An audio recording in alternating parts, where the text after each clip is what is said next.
Welcome to the audio reading of Uncommon, Book 1 of the Chronicles of the Common Paranormal Science Fiction Adventure Series, written and read by author Elise Night. Prologue, LUHCEAN, the nomad planet of Vahara 30 years ago.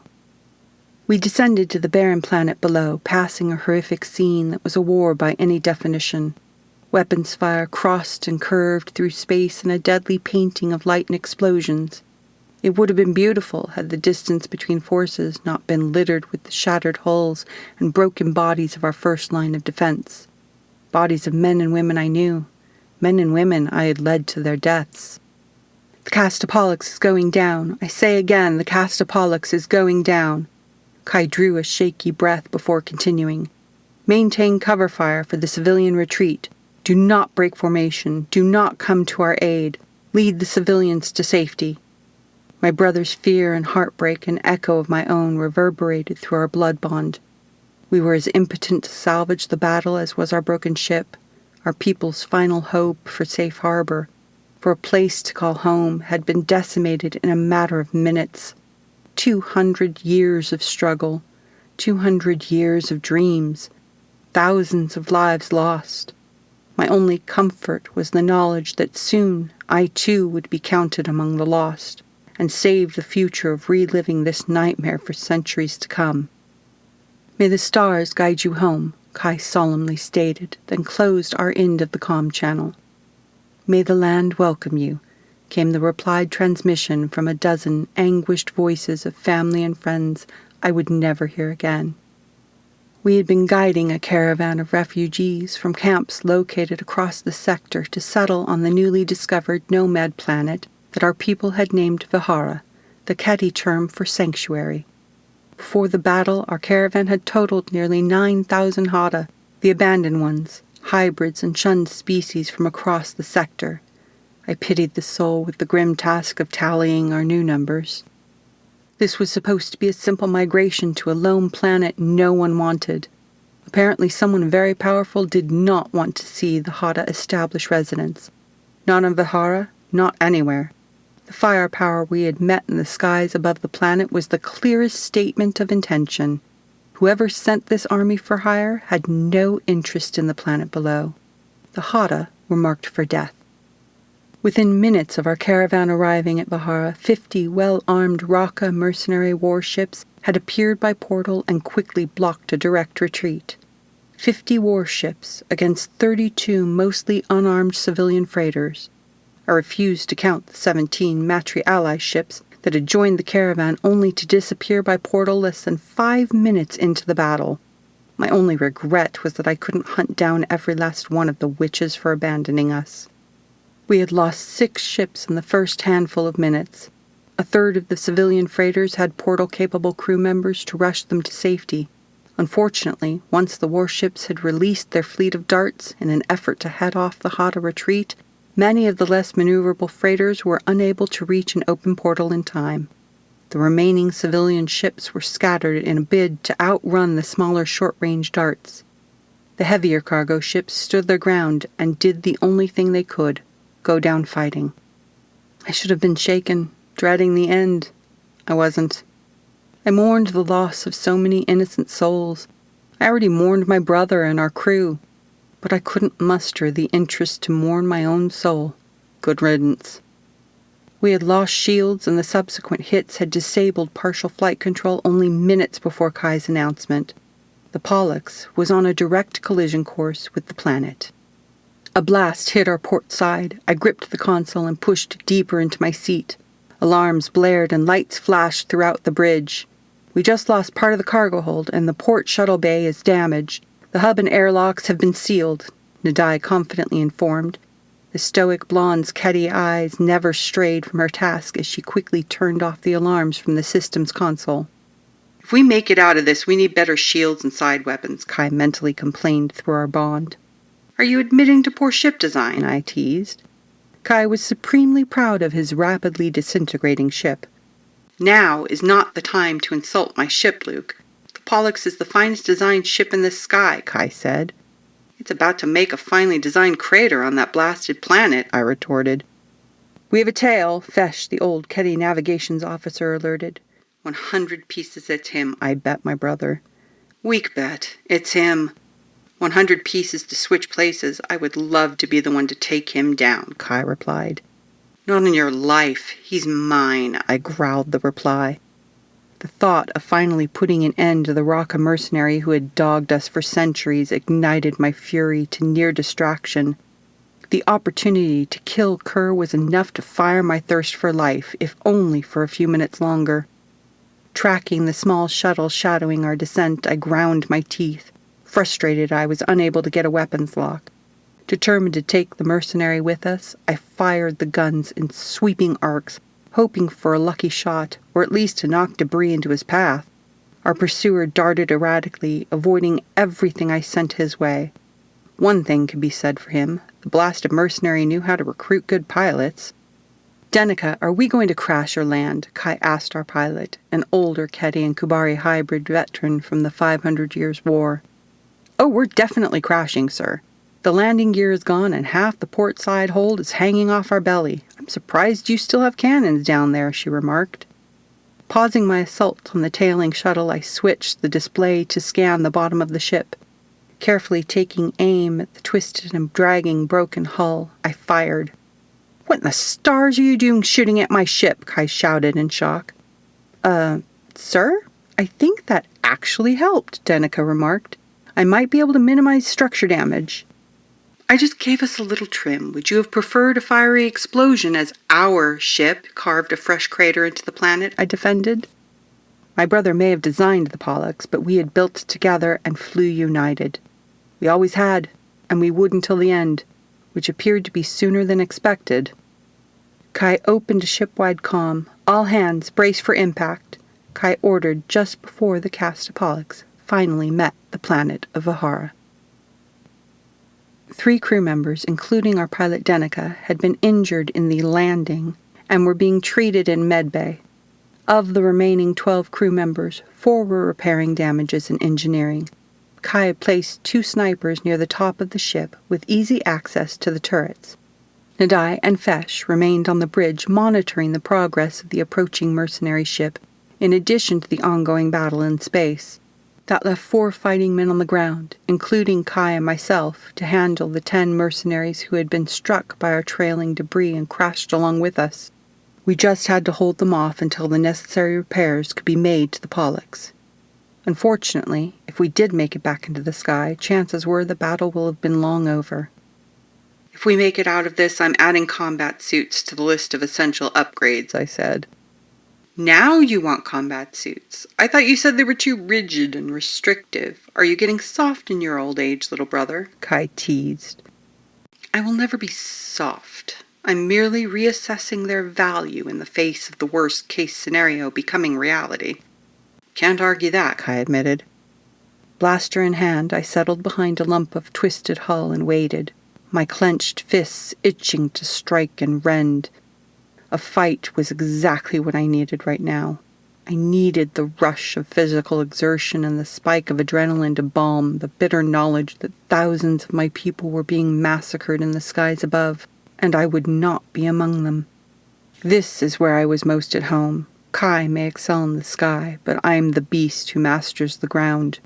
The cold, familiar feeling of awareness settled into my bones, and I let my animal instincts rise to the surface.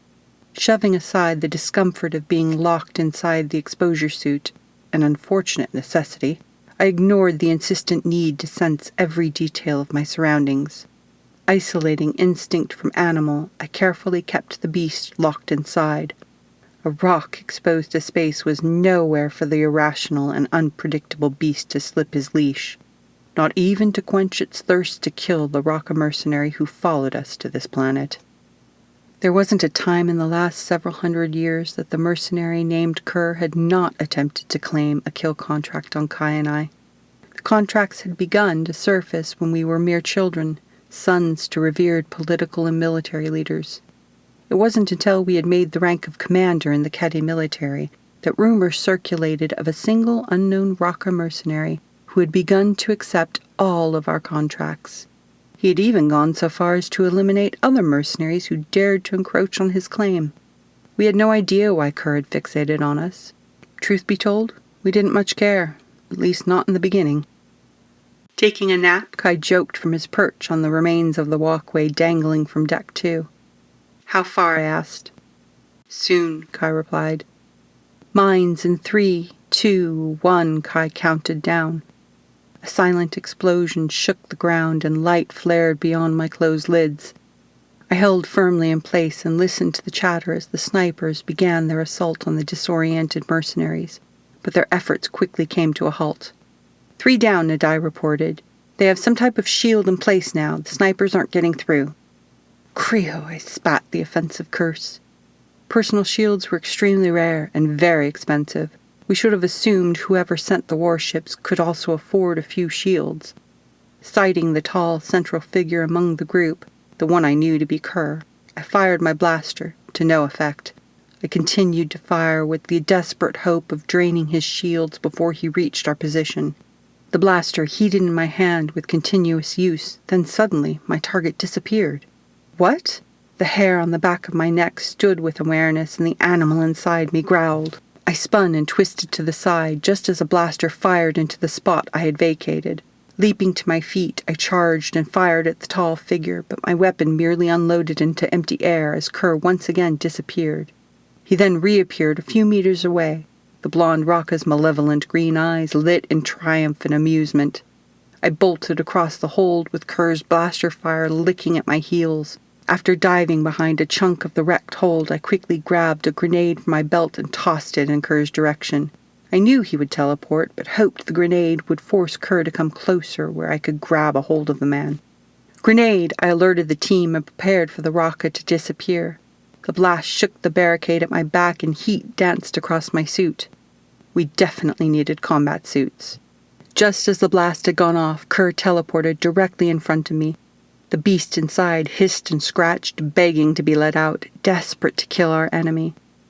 I shoved the animal deep inside and twisted, narrowly avoiding Kerr's shot. Kicking out a foot, I swiftly swept his legs from beneath him. As I reached to grip the falling man, he teleported several meters away, forcing me to return to shelter. How is this Creo teleporting? This is not his ability, I mentally shouted to Kai, who was exchanging fire with another mercenary now inside the hold. New tech, Kai responded shortly. Switch targets. I turned and fired at the back of the shorter mercenary who had been facing off with Kai.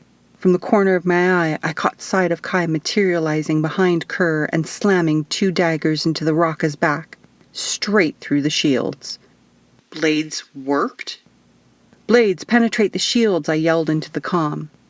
I moved the blaster to my left hand and pulled the long sword from the sheath on my back just as a mercenary rounded the corner of the open hull. Extending the momentum, I swung my blade clear through the man's neck. Kicking the loose head from my path, I turned to survey the scene. Our youngest crew member, Dale, a Keddy just over 100 years of age, lay on his back a short distance away, eyes open, motionless, and a hole through his chest. Our 4th crew member on the field, a broad-chested giant of a man named Heljar, was holding his own against 2 mercenaries just outside the hold. I couldn't find Kai or Kerr. What I did see were 2 mercenaries attempting to access the airlock to the ship. Without hesitation, I ran, firing at the 2 men. To my surprise, a shot penetrated their shields to clip one man's hip. I continued to fire, and a blast caught the same man in the back, taking him down. The other mercenary quickly turned, raised his weapon, and fired. The blast hit me in the shoulder, and pain sliced through my arm and chest. I gritted my teeth and slid to my knees, extending my good arm to cut through the man's calves. A muffled scream burst from the crippled man, and I quickly spun to fire through his helmet, silencing the noise. Sweat dripped into my eyes beneath the helmet. The aged exposure suits simply weren't designed to maintain intense activity. We definitely needed combat suits when this is over. Good ones with climate control and ocular interactive displays and loaded with a blasted arsenal. A sniper's blast whizzed past my faceplate. Following the trajectory, I found another mercenary crumbling to the ground a mere meter to my right. I turned to where the shot had been made and found Lador, one of the snipers on the Deck 3 walkway, and nodded in gratitude. By my calculations, there should be 3 mercenaries left, the 2 outside and Kerr. Again I scanned the scene and finally found Kai and Kerr locked in a battle of swords. They were both injured and bleeding from several wounds. I risked a quick glance to the fight outside just in time to see Heljar drop to his knees, blood floating from a wound in his chest. Furious at the loss of such a proud warrior, I rained blaster fire at the mercenary standing over my dying crewmate. The man ran and took cover behind a chunk of broken hull. "We have incoming, 4 darts headed straight for us, estimated arrival in 4 minutes, Nadai announced through the aircom. "Wait, we have friendlies in pursuit. Turrets, watch your fire, we have mixed company." I turned to Lador and gestured for the sniper to leave his post and cover the ship. The man silently left his position and headed for the turrets. I extended my weakened arm, holding the blaster as steady as possible, and crept in the direction of the mercenaries' hiding spot. Kai's pain and exhaustion shouted through our bond, a distraction driving me to risk a glance at the ongoing duel. Kai was growing tired. His swing had less force, and his posture was bent. He was favoring an injured leg, and Kerr took advantage, positioning his blows to force Kai into the weakness. This needed to end quickly. The remaining mercenary stood from his crouch and boldly took aim at me. I fired before my gaze had fully returned to the man. He paused in confusion to look at his smoldering chest, then collapsed to the deck. "I'm coming," I promised Kai, running to join the waning duel. I fired at Kerr in the hope that something would make it through his shield. Nothing did. Before the sequence of actions could even register, Kerr stepped into Kai's weak side, forcing him off balance and onto his injured leg. Kai's block was too slow, Kerr's sword too quick as it was driven through my brother's chest. Shock paused my feet, seized my lungs, and nearly stopped my heart. I never saw Kerr raise the blaster with his other hand. The first shot grazed my right side, shearing the flesh from my ribs. Reacting on instinct, I ducked to the left, only to be pulled up short as the blood bond with Kai broke and whiplashed through my soul in a torrent of agony and nausea. Every cell in my body seized as the inferno of the severed bond flamed inside of me. I was frozen, out in the open, shelter too far for my damaged body to reach. Another shot hit my left thigh, and the final shot hit my right shoulder, forcing the sword to slip from my hand. An eternity passed in the mere seconds of my fall. The sword through Kai's chest, blood pouring from his exposure suit, Kai falling to his knees, Kerr pulling the blade from my brother's body, then cruelly kicking Kai to the ground, my brother's lifeless form settling in the dust and debris. I couldn't feel him. For the first time in over 500 years, I could not feel my brother's presence. By the gods, this can't be happening. My soul was shattering into 1,000,000 deadly shards, pushing their way through bone and muscle, finally free to escape the abhorrent flesh to which it had been saddled. As I finally hit the ground, time snapped back into full speed. Kerr grabbed the front of my suit and ripped off my helmet. I reactively gasped and coughed, adjusting to the thinner mix of the artificial atmosphere dome we had erected inside the cargo hold. Kerr removed his own helmet, releasing the rancid scent of hatred tinged with the acidic aroma of insanity. Every gulp of thin air was choked with the mercenaries' thick emotions. "Shields and flight controls are up. We're back in business. Will one of you cocky pilots get inside and fly us out of here?" Our engineer Patron shouted over the earcom. I rallied the last of my meager strength and touched my comm to respond. "Dead. Go." I managed to squeeze between agonizing breaths. Sounds blared across the comm line. I knew they were voices.